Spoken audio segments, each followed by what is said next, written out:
Zer, yadındadır ilk dərsdə mən sənə demişdim ki, maşınıza minməmişdən qabaq təkərlərə bax keçsin. Birdən havasını boşlayar, boltun birini düşər və yaxud da ki, pişiklər gəlib maşının altına yatır. Bax, gör harda yatır pişik. Diqqətlə. Allah eləməsin. Sürərsən, baxmazsan, sürərsən, sür qarşıdan maşın gəlir. Neyse.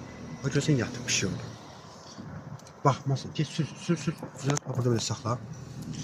Bax dostum. Həmişə avtomobila minməzdən öncə təkərlərə baxış keçsin. Hər gün olsun bu proses.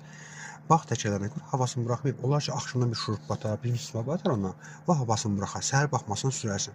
Və yaxud da 4 dənə boltu görürsən, 4 dənə, 5 dənə olur. Onun biri boşalıb düşəndə yüksək sürətdə digərlərdə gücə düşür və təkər avtomobilin altından çıxa bilər. Və yaxud da ki, təkərlərdə problem yoxdur. Pişik göstərdim mən sizə. Pişik burada hələ də odadır. İndi onun sözcüsü onu görməsə, arxa-arxaya sürsə, pişik avtomobilin arxasında təkərlərin altında qala bilər. Hətta indi bu biraz ortada uzanıbdır. Elə pişiklər var ki, düz təkərin altında qalıb uzanır. Ona görə mütləq təkərlərə baxış keçirmək lazımdır. Baxmarıq, sürək, o təkərin altında qalıb ölər, sonra həqiqətən biz adam çəkərik.